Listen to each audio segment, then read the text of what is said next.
Day 196, the Castro.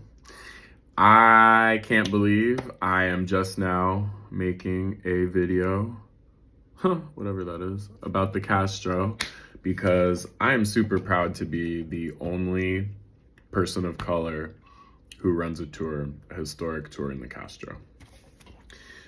I'm usually the only SF native in any neighborhood, so that goes without saying. But yeah, the Castro, a neighborhood I did not think that I'd be running a tour in, making a video about.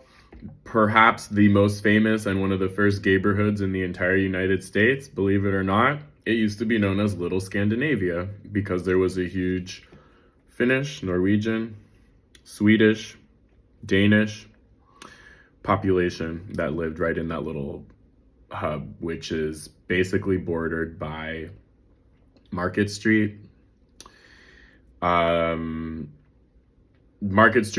Triangle, Twin Peaks, Corona Valley on one side, and then the Mission District and Noe Valley on the other side. Sanchez and 18th, roughly.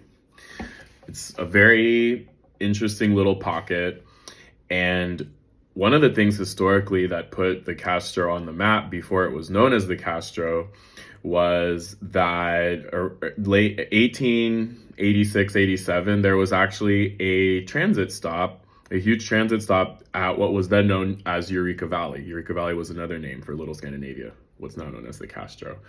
And the railway stop that I'm referring to is no longer in use. So if you know the neighborhood, as you go up Market Street towards Twin Peaks, that big tunnel that's like kind of just sitting there across the street from the Harvey Milk, behind the Harvey Milk Transit Center, that's what I'm talking about. I'm pretty sure if you've even driven by the area, you've probably driven right past it. So the Castro became the epicenter for gay, I hesitate to use the term activism because it was not the epicenter. It was really this epicenter of gay commerce, of LGBTQ small business, because Harvey Milk, one of the first openly gay elected officials in North America, something that I really try to drive the point home on my tour is that his political rise was really empowered and really made possible because of small business. He started a camera store. I've talked about Castro Camera. You can learn about that in other videos that I've made. He became the president of the Castro Merchants Association. He brought back the Castro Street Fair and then ran for office. So that's what the Castro is known for, Main Strip being Castro Street. One of the best neighborhoods, weathers, little microclimates in San Francisco is in the Castro. Who was Castro? Who's the Castro named after? So actually one of the original alcaldes, which is mayor in Spanish, of what was called Alta California at the time before it became the city and county, San Francisco, California.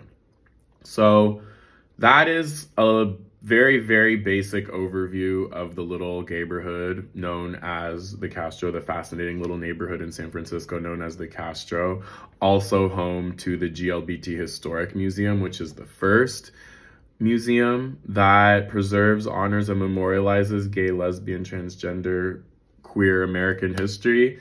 And last thing I'll leave you on is that if you want to learn why they changed it from the now world-known LGBTQ from the old-fashioned GLBT, I'm pretty sure that's the first time most of you have heard that acronym before, take my Castro tour.